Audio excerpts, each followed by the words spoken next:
Very good morning, my dear friends. Now, I would like to discuss about the powers of SEBI under the Securities and Exchange Board of India Act. The SEBI has got multifarious powers, multi-dimensional powers in order to discharge the multifarious functions. Put it in this way.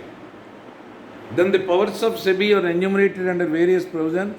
Subsection 2A to section 11 empower the SEBI to take measures to undertake inspection of books, registers and records of the public companies which intend to get its securities listed on recognized stock exchanges. This is the most important thing, listed on recognized stock exchanges. Naturally. If it is unlisted, SEBI has no rule. Then friends, subsection 3 to section 11. Subsection 3 to section 11. Empower the SEBI with the same powers of a civil court under the Code of Civil Procedure 1908 for trying a suit in respect of carrying the functions assigned to it. That means it can call for witnesses, examining documents, it can call for witnesses, and witnesses don't come, then it can enforce the presence of the witnesses. All such powers of the civil court are vested with SEBI in order to discharge its functions efficiently, effectively. Then the subsection 4 and 5 to section 11 empower the SEBI to pass necessary orders in the interest of investors and securities market, like suspension of trading of any securities, suspend any office bearer of stock exchanges, impound and retain the proceeds or securities in respect of any transaction which is under investigation and like issues.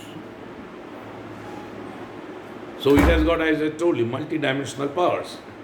Then finally, section 11B, the SEBI has power to issue any such direction in the interest of investors or for orderly development of securities market after making due inquiries. Only thing is, it has to follow the principles of natural justice in order to hear the parties and then pass appropriate orders.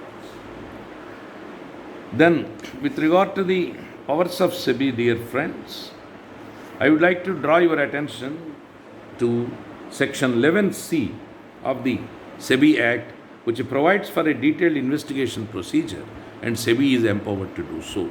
This is also one of the important powers of SEBI.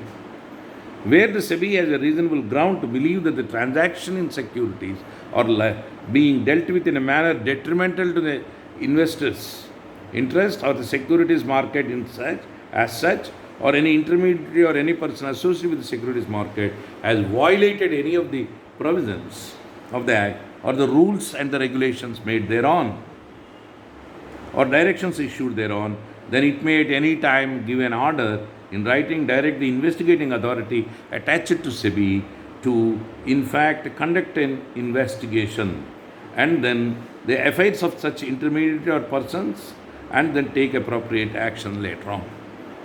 The investigating authority has all such powers necessary to direct the production of such records and then accounts and registers and furnish the information as may be necessary for the investigation. Then it will furnish an investigating report to the SEBI. Then friends, under section 11D, the Securities and Exchange Board of India is empowered to pass a cease and desist order against the offenders after an inquiry was properly conducted and the board has reasonable grounds to believe that such company has indulged in insider trading or market manipulations.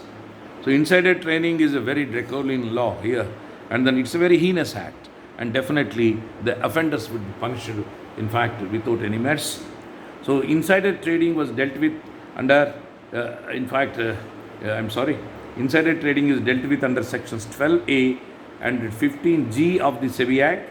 Then insider trading means that actually a trading done by the insider of a corporate or at the instance of an insider who has in his possession some secret price sensitive information before it is made public, and by using such information he makes private gains at the cost of innocent investors.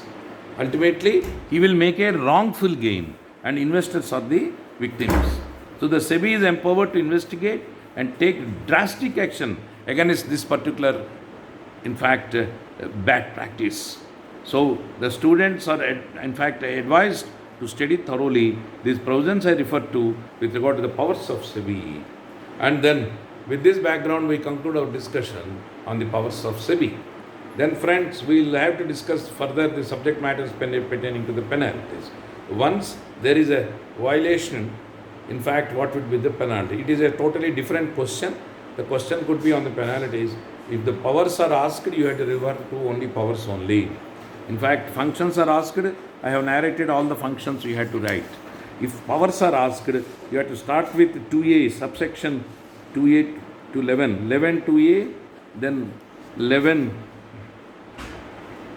in fact, 3, subset 3, 11 3, 11 4 and 5, then 11b, then 11c, then 11d. Functions I have already narrated. And then the functions, as I have already told you, you will have to study from the subsections 1 and 2 to section 11 under chapter 4. So this is the distinction you will have to make out, and then accordingly you will have to prepare for your examination. In my next session, I will deal with the penalties and then the appellate tribunal, then how do we go about all these things I will tell you in detail. So with this background, friends, I wish you all the best for the internal examination. I have given sufficient material, and then I have sent my lectures in YouTube also. So I request you to study well and prepare well. Wish you all the best. Good luck to you. Have a great day. Bye.